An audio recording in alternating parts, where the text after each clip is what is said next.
Hi, I'm Amy Ben-Dov. I'm a tour guide here in Israel, and today we're going to go and explore the area of the Gaza Envelope. This tour is meant to show all of us the beauty, the glory, the wonder of the desert itself. What it's not going to do today is this tour is not going to show us terrible pictures and dark sights, because we know that you can see those things in other places. Today's tour is going to focus on the idea of life in the desert, who lives there, when did they get there, why did they live there, why do they stay there. So let's go and get into the Gaza Envelope.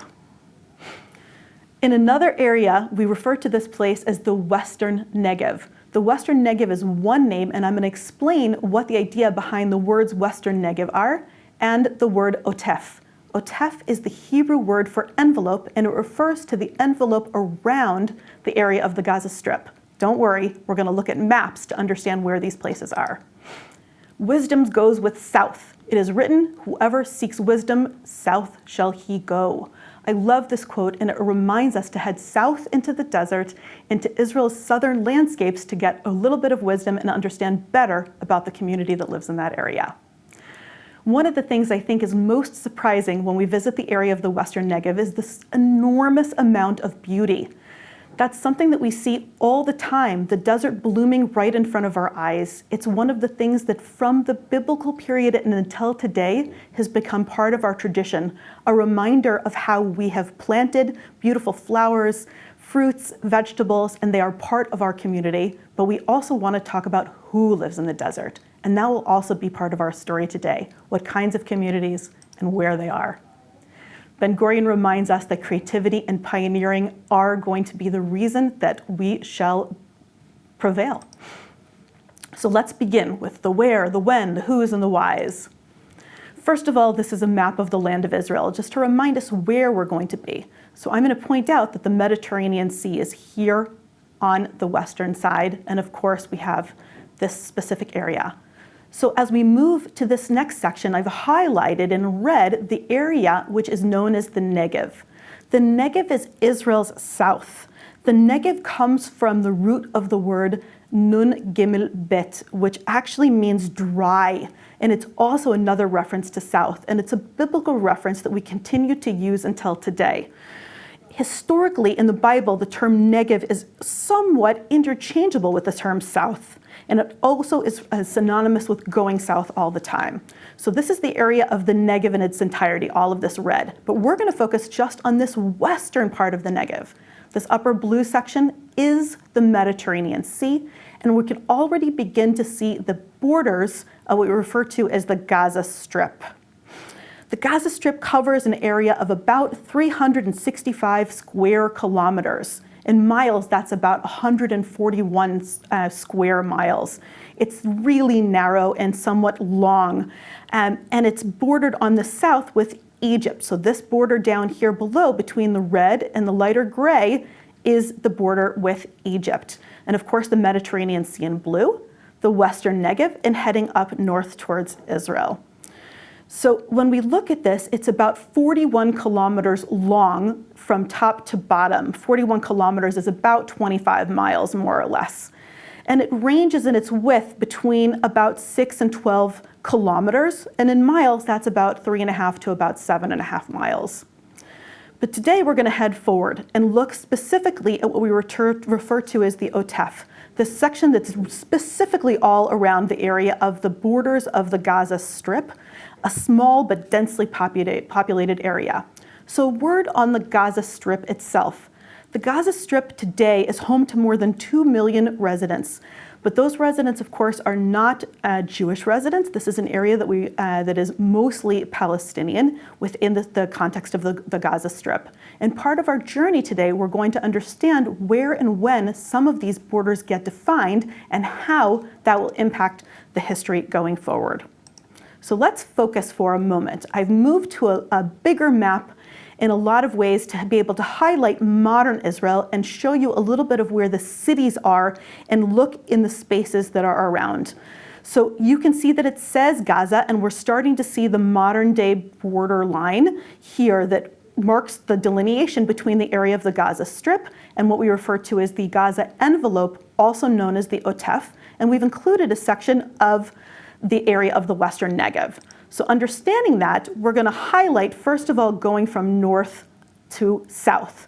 So I've created small pieces along the way here for us to be able to notice a few very specific sites that we're going to be looking at as we go through our tour. Here on the far right in the top map is the city of Sderot. We're going to focus on Sderot in just a little while. Eventually, we're going to also come to the story of Nativ HaAsara, a moshav, a settlement that's right here at the northern tip of the area of the Otef or the Western Negev.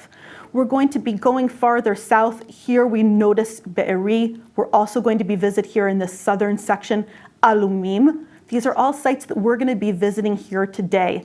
And if we continue to go south, I wanted to show you what this is. It's known as the Anzac Monument. We're going to mention who are those people, the Anzac, that funny name, and what were they doing here, and why did they get a monument? And as we go even farther south, we'll head towards Nirim, Nir Oz, and even farther south to the very tip of the border with Egypt, where we'll mention sites like Talmei Yosef, Yavul, and the area in the south. So the Western Negev and the area of the Otef is a very rich, wonderful set of communities. It's dotted with so many different communities, but we want to understand how we got there. So we want to understand for a moment a little bit about our historical borders. How did we get from pre-state all the way from the ancient era all the way until today? So let's go a little bit towards the Philistines. The Philistines, in a lot of ways, are a very interesting story.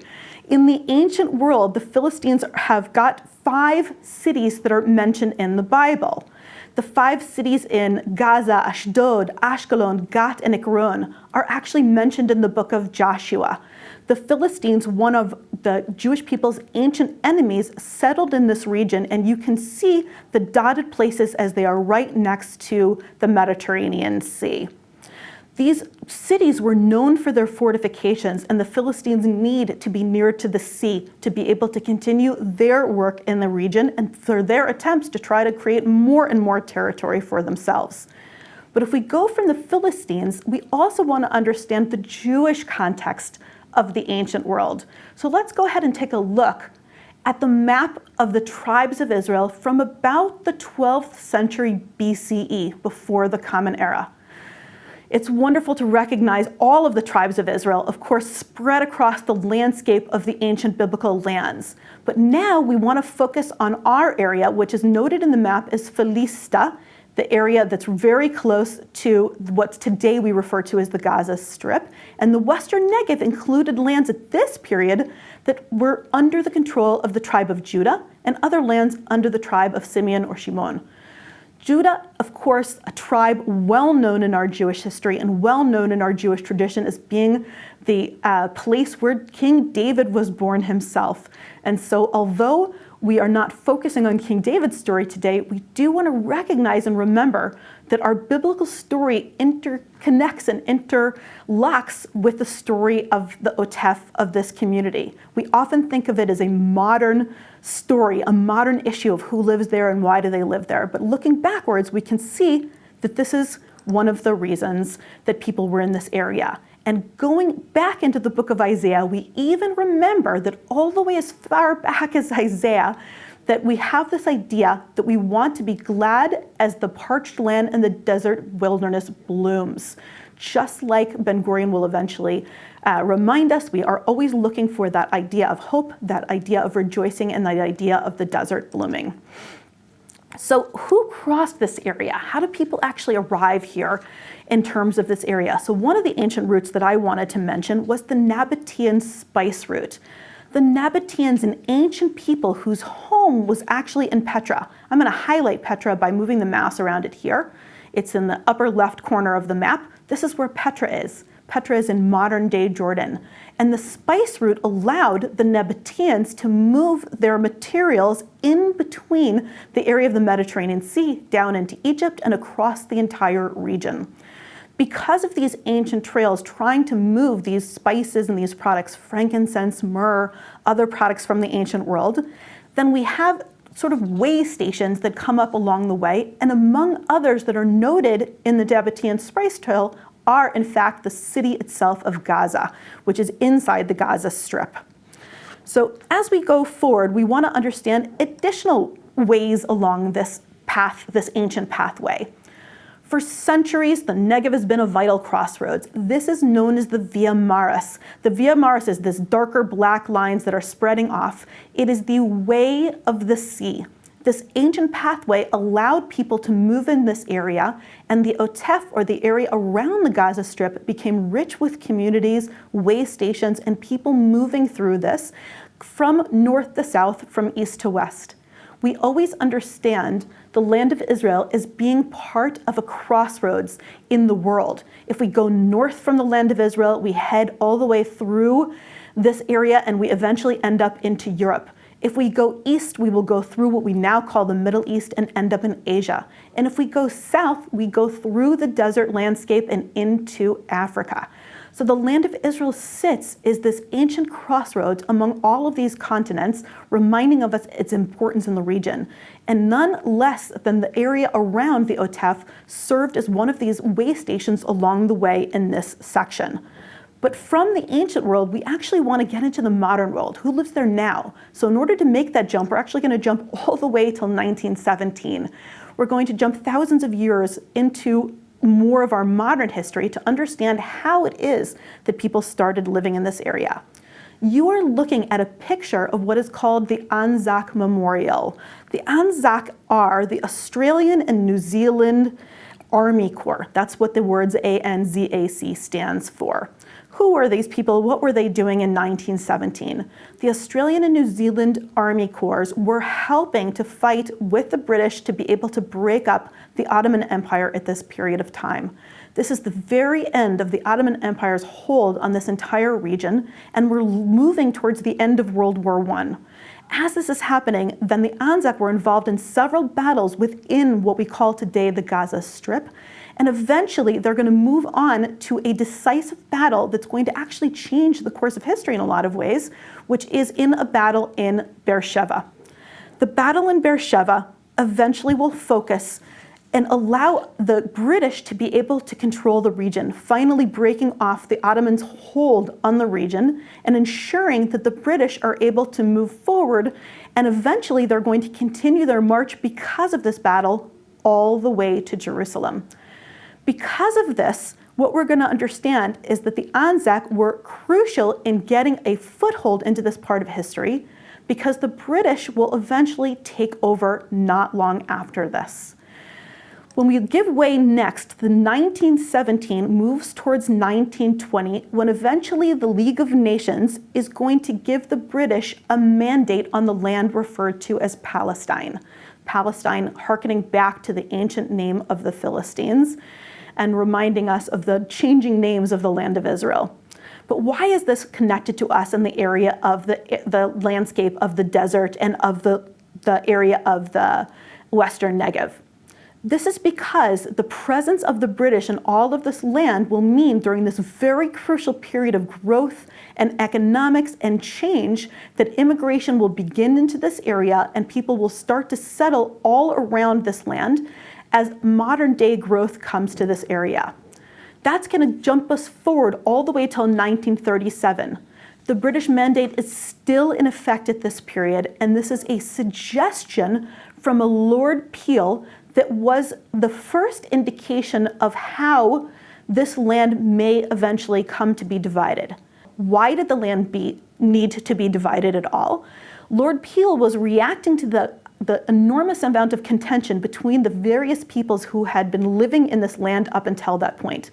From the British mandate, from the biblical period, from the ancient world, we have a various amount of people that were coming through here. Of course, Jewish immigrants that were coming in, Jewish people that had been living here for centuries. And we have what we now refer to as Palestinians, the Arabic-speaking community that was also living in this region. So the Peel Commission's idea was groundbreaking at its time. It was the very first indication that there may be an eventual division of the land.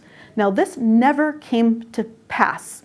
The Peel Commission did not actually get implemented, but the idea of it will give a little bit of basis to what will happen next when we turn towards the very beginnings of the end of the British Mandate. But now we're going to stop for a moment and talk about 1946. A decade after the Peel Commission, we have this idea of Jewish people trying to come and make Jewish settlements all throughout the land of the Negev. This idea was known as the 11 Points Plan, and it came together in 1946 on the eve of Yom Kippur in that year. The concept was that all of these settlements would be established over one night, trying to bypass regulations that the British had put in place to try to immediately establish these places all at once. So this list of places that we're starting to see in these maps are going to be included eventually in the Jewish state. The Jewish community by 1946 saw that there was a possibility that the landscape would be divided between the Jewish community and the Arabs in the region. And so they want to make sure, we wanted to make sure that the community is settled in the Negev to ensure that we will have access to our biblical landscape and to be able to create this community of Jewish people going forward. Be'eri, a name that's been in the news all along, Gal'on, Hatzerim, Kedma, Kfar Darom, all of these places that we start to recognize were all settled in that one night, and because they were there, eventually when things change, this is going to give way to a basis and a foundation for having a Jewish community in this area. You can see that some of these settlements were actually settled in today what we refer to as the Gaza Strip. Some of them have been moved since then, and we're going to refer to that as well as we come along. We've got a lot of maps today, but don't worry, eventually we'll get to some modern day pictures and we'll begin to better understand today's story as well as the ancient maps.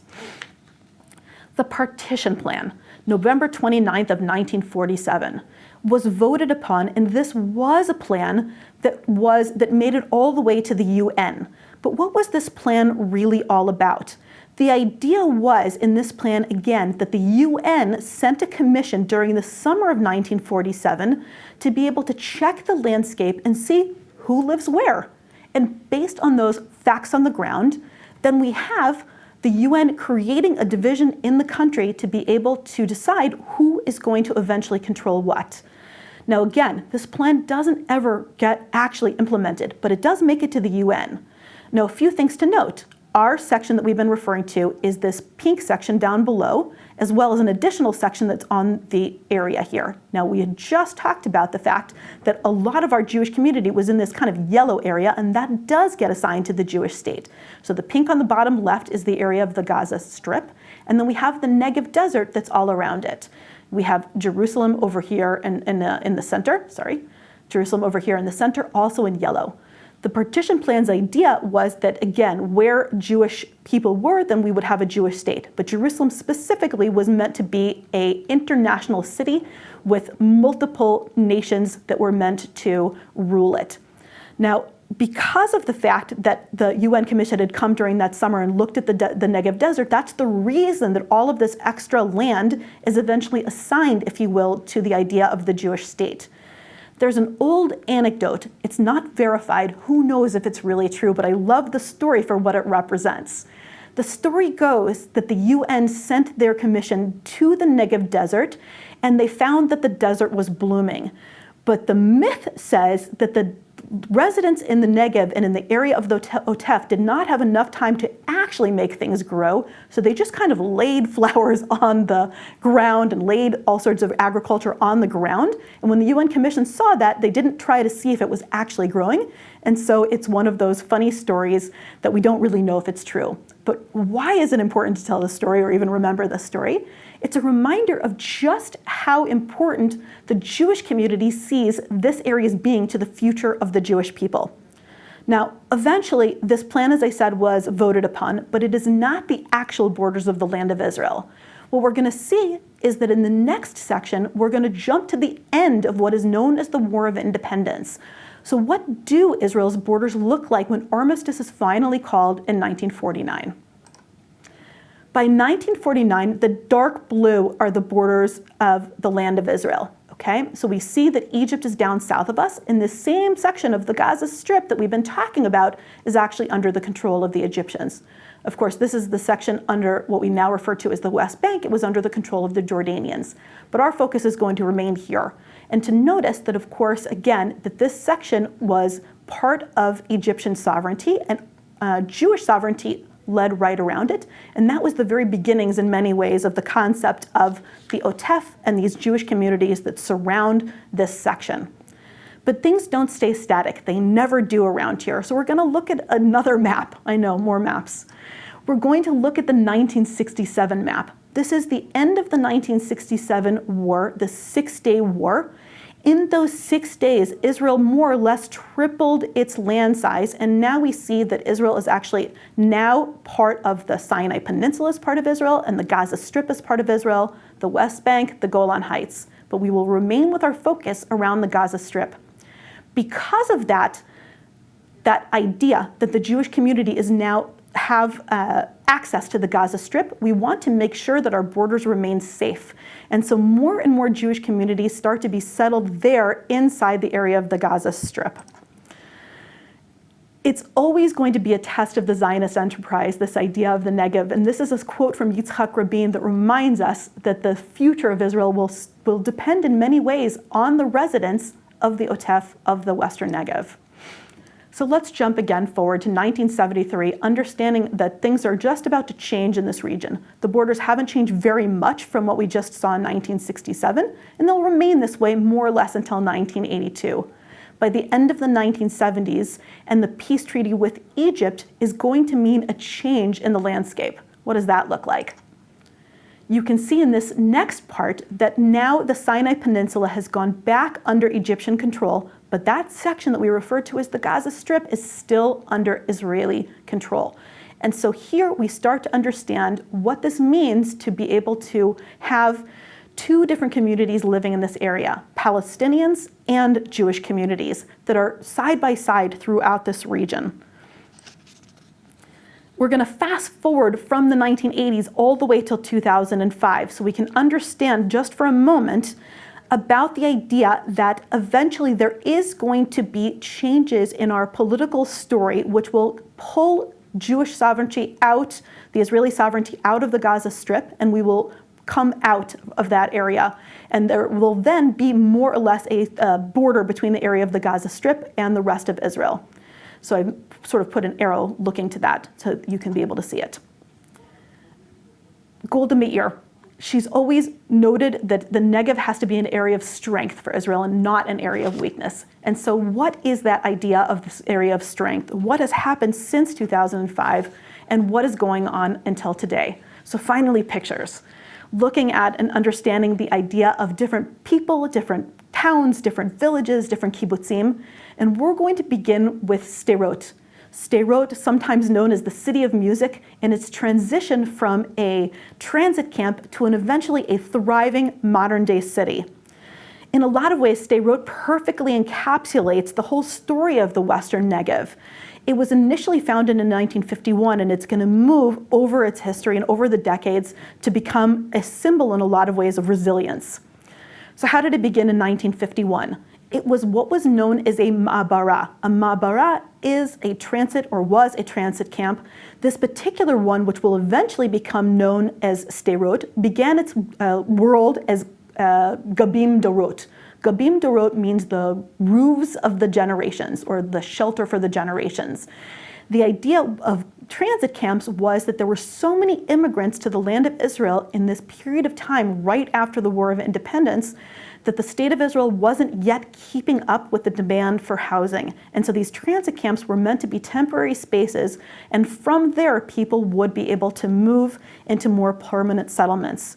So here, in this case, we have people from Kurdistan, from Iran, Jewish immigrants from Morocco, from all sorts of other places that were coming in, and parts of North Africa that were coming in to this place of Gabim Dorot in 1951, which will eventually move into a city itself. Now, before we move on from the Barbara, I don't want to paint too much of a pretty picture of the Ma'abara. It was a challenging place for people to live in the 1950s. Overcrowding, not permanent residents, but the residents who remember the stories talk about the sense of community that they created then, the help that they provided one to another, the children coming together to sing songs at nights, the families bringing their various cuisines that will come together, and that will actually eventually impact the story of Sderot and the story of the entirety of the land of Israel. Sderot, again, is at the very kind of just north of and east of the Gaza Strip. Now, eventually, 1956, about 5 years after the Ma'abara, Sderot is actually founded as a city, and the name changes to Sderot, avenues. But another nickname for Sderot is actually the Liverpool of Israel. What does that mean? It's really known for its vibrant music scene, with tons and tons of artists getting their start in Sderot within the challenges that this location has faced over its history. Hadag Nachash, one of our more famous bands, Knisiat Sechel, we have the Tipaks, we have so many bands and so many groups and so many singers that are coming from this area that until today, Sderot hosts a beautiful and lovely music festival to be able to highlight this part of the city. But that's not all Sderot has to offer. We're going to walk together through and on our way a little bit as we walk into the area of today's visitor center. This is the town today. This is walking through Sderot, getting a glimpse of the beautiful trees that are in here, the original houses that we just passed, and taking our first look at today's modern day visitor center. Why does Sderot need a visitor center, you might be asking yourself? It's because of their rich history as part of the story of the Ma'abarot. It's because of their rich history as part of the story of the development towns of the land of Israel, and to be able to get back to its origins and to its idea. Here we see modern day Sderot just across the street from that area. I visited Sderot not long ago and had a lovely conversation with Ori Shukron. Ori is an amazing person, and I'm showing you her picture here and her incredible baked goods. She has a pastry store or a cafe, if you will, which is called Oreos. Okay, her name is Ori, and it became Oreos, pronounced like the cookie Oreos. And she told us the story of her resilience, that she actually is a member of Kibbutz Erez, which is a bit farther south. She spent many years in the IDF, in Israel's army, as a senior officer. She had this love of baking, but it didn't happen until she was close to the end of her army service, and she eventually went on to study different pastries. Now, her shop today is no longer just in Kibbutz Erez. She decided to open a place, a little cafe here in Sderot, which is a larger city with a bigger population, with many people that are able to come. And I want to point out a couple of the different things that she created, which I thought were very interesting. At the bottom, you can see this pastry that looks like avocado. And you might be thinking to yourself, what? A pastry? Avocado? And in fact, it's not tasting like avocado, it's tasted like a pastry. But it's this incredible creation that she made as her reminder in a lot of ways, as her roots in Kibbutz Erez and her reminder of the agricultural impact of this area. In the top picture, you can actually see another one that she perfected, which is a type of mushroom. But Ori talked about the resilience of being able to reopen. After the war this past year, she was called back into reserve duty. She actually volunteered to go back into reserve duty, where she stayed until May. And in the meantime, only in May was she able to reopen her pastry shop and her cafe back to the residents of Sderot itself. It's one of the reminders for me all the time about the ongoing pioneering spirit. The idea of 1946 and those pioneers that created those 11 points, we're suddenly seeing today in people like Ori, who create this modern innovation, this modern concept of what it means to be innovative in the landscape today. Now, another place that is a local favorite down in Sderot is Pitas Bich. So Pitas Bich is a hole-in-the-wall sort of tiny restaurant, but fantastic food. A must not to be missed schnitzel for those of you that get to the area. Pitas Bich started its life in Sderot, is the very first cafe that was ever opened in Sderot, and it went through a bit of iterations until many, many years ago it became this thing called pitasbich, which is a restaurant serving, among other things, schnitzel, sabich, a very great local favorite based on roasted eggplants, and of course falafel. And so it's even got this kind of blue sign up on the right telling its historical origins for people who don't know what the story is, because it looks so innocuous sitting in the place in this site. And again, it's a reminder of the community spirit here, but also the influences of the many places around the world that came together to create the community, specifically in Sderot and in general around the area of the Otaf. I love Sderot as an example of what happens here, but we can't ever get ourselves too far away from the idea that being in Sderot, you're never too far from the borders with the Gaza Strip. This is pictures of the Caterpillar playground, which is a modern day response to the idea that we have to keep the children safe, but we have to let children be children. The Caterpillar playground is a big set of what looks like caterpillars where children can play in and around playground material, allowing them to be able to enjoy their childhoods, but also in the unfortunate event of fire from the direction of Gaza or anywhere, that they have someplace safe to go. We're going to take a walk through one of the caterpillars together. So walking through, one of the first things that we see is that there's a notice for the parents that says, if there's a red alert, which means an alert that there will be sirens, go inside.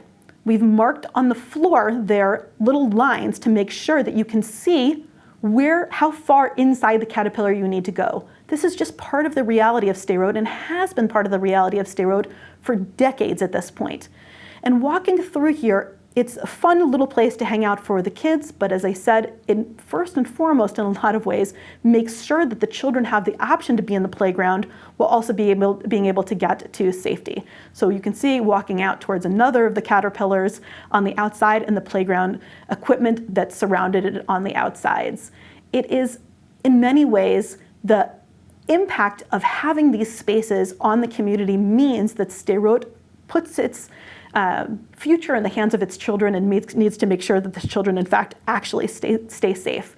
But the playground continues to be a gathering place for families, and the caterpillars, interestingly enough, are set up that you can access them wherever you are in the playground. So one is facing one direction, the other is facing another direction, and it always means that people can keep safe throughout.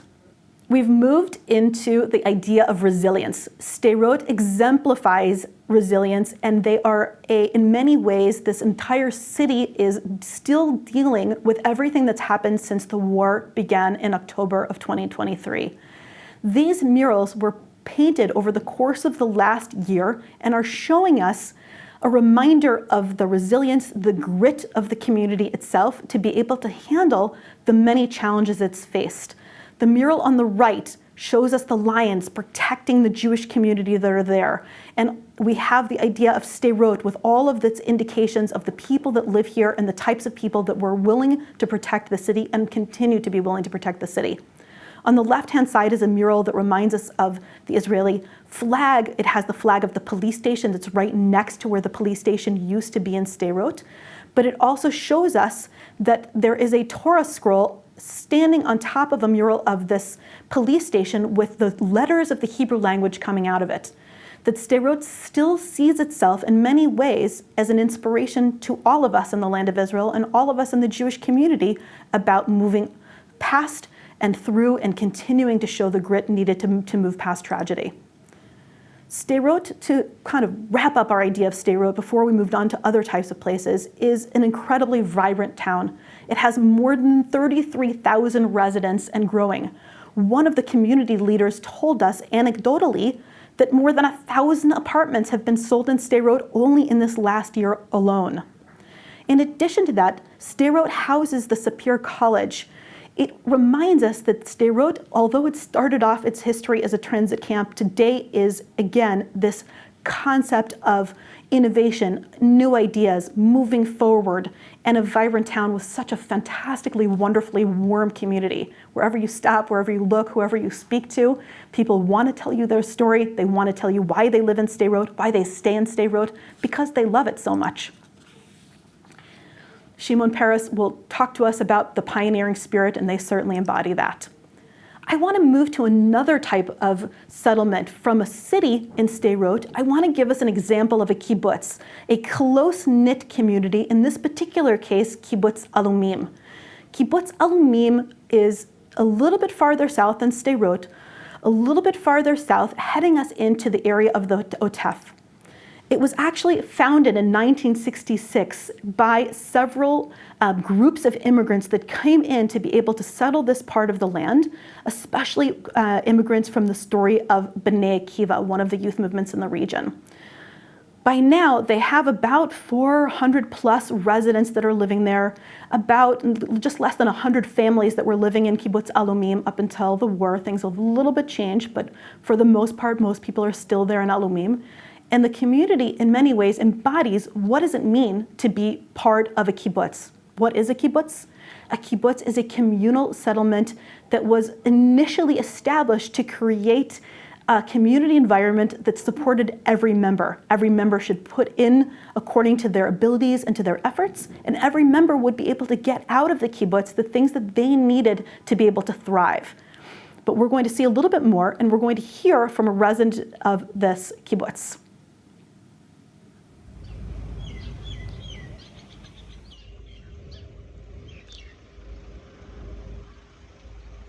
I was a chanich of Bnei Akiva from the age of 10. I grew up in Bnei Akiva. I was a madrich. I went to Akshara. I went to Rosh Machaneh, Chaver Hanala, Chaver Garin Kibbutzi, and you know, normal, boring Bnei Akiva chanich, you know. And I came on with a group of the 6 of us came out to live on Kibbutz. I already realized that Israel was the place I wanted to live, and I already realized that if I'm going to live anywhere, it's going to be on a kibbutz. And we came to Alumim. Are all 6 of you still here? We were more than 6. We're now 6 now at the moment here. We were about 12, something like that. Who was already here when you got here? Okay, I'll start from the beginning. Kibbutz Alumim was founded in 1966 by 2 Garinei Nachal. Garin Alumim and Garin Urim in 1966. It was founded here because this was the place where Beit Yitzchak Yashav until the 15th of July 1948. And we're here instead of them. And they started the kibbutz. Another Garinei Nachal joined them, Nachshon, Gilboa, Yachdav. And then we turned up at 72. We've got lots of children, Baruch Hashem. How many members are there in the kibbutz? We are 200 members. We are a population of around 500, slightly more. That's why. When you got here in 72, then what was in the area? Like, what was here in the kibbutz? What did you end up having to build? Where did you live? And what jobs did you guys have to do to like create the community around you? I'm not going to answer that question. Oh. Because I'm going to tell you something far more interesting, which I like telling. I want to tell you about the atmosphere here when I came. And if I start crying now, please forgive me, because I take this very seriously. When I came here in 72 until the Intifada in the middle of the 80s, that whole area was unrecognizable compared to what it is today. And what do I mean? It means that you felt that we were going towards a system of dukiyum with our neighbors over the Gaza Strip. There was a bus from Beersheba. Every Thursday there were buses from Beersheba to the Shuk in Gaza for the women to do the Shabbat shopping in the middle of Gaza town. If we were short of a chelik, you know, a part for a car or anything, the best place to get was in the Gaza Strip. If we wanted to go to the shore, we used to go, there was a hotel in Gush Katif, we used to go there for swimming. So the whole atmosphere, you felt as if something good was happening, something good was going on, we're getting somewhere, and then suddenly all exploded because of the Intifada, and then suddenly mi lavan l'shachor. That's the story I feel I have to tell people. Alavai that these days should. And it's nothing political. No, please. I'm not trying to be political now. The conversation with Malcolm that I had was fascinating. He's an amazing person, and I appreciated so much him taking the time to be able to talk to me. It was very interesting when I asked him to explain about the beginnings of the kibbutz that he immediately started talking about the relationship that they had, the kibbutz residents, with the community around them, especially the Palestinians in the area of the Gaza Strip, and how they thought about the future. Even when we're talking about bright and lovely things like agriculture and the beginnings of the kibbutz, we never forget too much about what's going on now. And Malcolm's ending was him talking about this idea of it's never black and white. It goes from black to white is what he said, but he immediately made the point that he's not trying to be political about his conversation. So again, thank you to Malcolm for his work. One of the things we did do is that we talked a little bit about the agriculture. And so this is a picture of the fields of Alumim. They have an enormous amount of citrus fields, but it's not the only thing that they have here. I'm going to show you a second picture of the lemons and the pomegranates and the pomelits.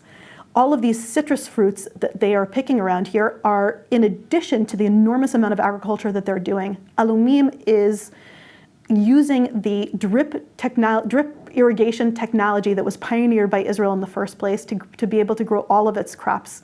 And in addition to the agricultural fields, the citrus fields, the wheat fields, the other fields of things that they're growing, they also have a chicken house and they also have a dairy. This is close to my heart. As somebody who also worked in a dairy in my past, I immediately went to the cows to be able to say hello. And I walked in to be able to watch the milking while I was in Kibbutz Alumim, to be able to take a look and see the modern technologies that they're using.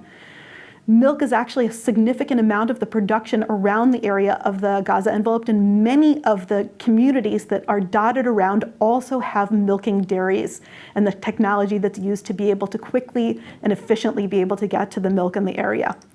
We're also going to take a walk together through the actual residential area of the kibbutz so I can show you a little bit more about what it looks like today.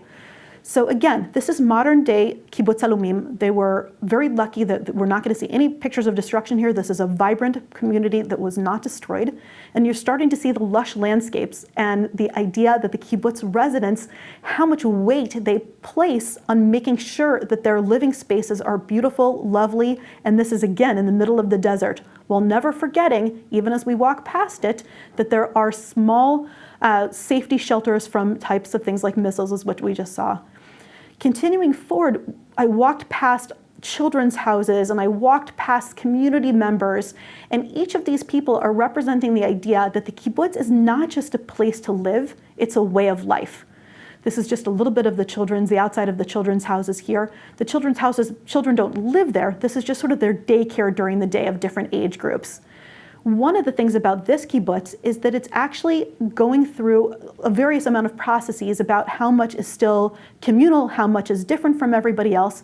And I was on my way to the dining room where this kibbutz still has daily lunch offered. Many kibbutz members will go together to eat lunch and go inside the dining room to be able to connect with one another, to be able to check back on what's happening in different parts of the kibbutz, and to be able to better understand what kibbutz life is like. So the kibbutz, as I said, is a reminder of the rural communities that are part of this landscape. Now, we have to talk about agriculture in its wider context in a lot of ways. Alumim is not the only kibbutz or moshav. A moshav is another type of agricultural settlement or communal settlement in these areas. But in general, the concept of agriculture all around the Western Negev and the Otef, to me at least, is breathtaking. I love this picture because it shows part of the field being blooming while part of it we can still see the desert landscape itself.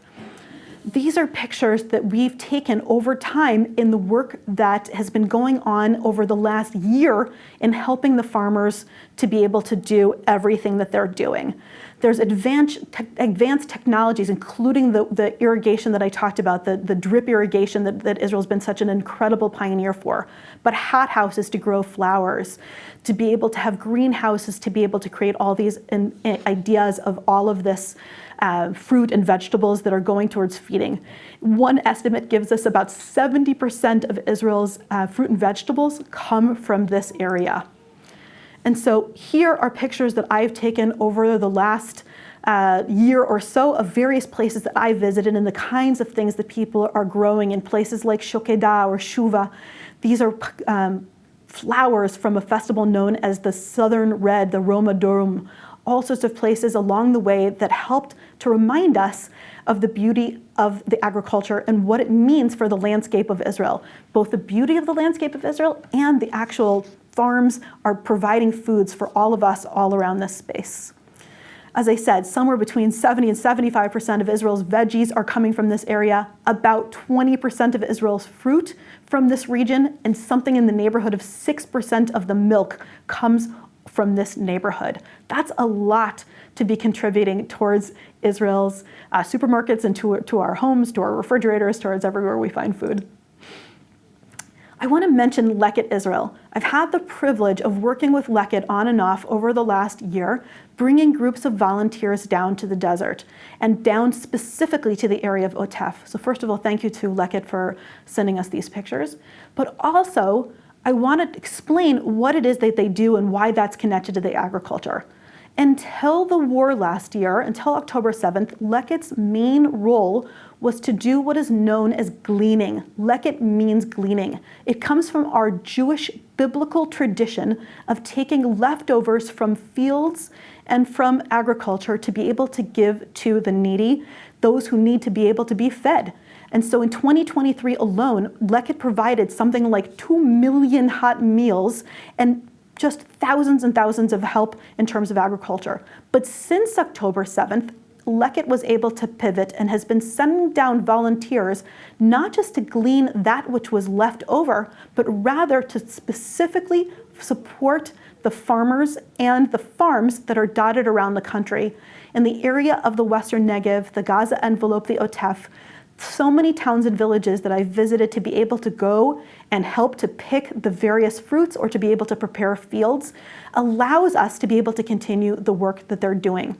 And so it's an incredible project that I wanted to bring to your attention as well. So a last little bit, we're almost done. Who else lives in this landscape? The Bedouin. I don't want to finish our presentation without talking just for a moment about the Bedouin. The Bedouin is another name for nomads. These ancient nomads are now, they are mostly Muslims, and they've been living in this region for many, many centuries.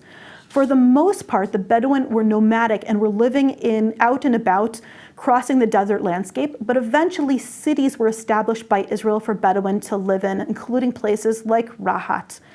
And so today, the Bedouin have a very mixed set of communities. On the one hand, there are unrecognized communities where the Bedouin continue to live their historic lifestyle of herding flocks, of agriculture, exactly the way that many of the settlements in the desert have made their way forward over the centuries, but also in cities. And so I also wanted to highlight one of the schools that was built by the Bedouin, teaching their communities, next generation, of how to live in this landscape and how to thrive in this area.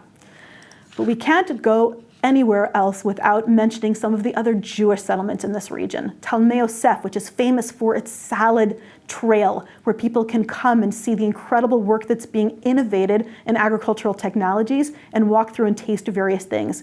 At Be'eri, which again, mostly today is known for some tragedies, but also has an incredible role in this landscape. This kibbutz was one of the very early ones that was established, and we're looking at the beautiful flowers from that red landscape that happens in the wintertime.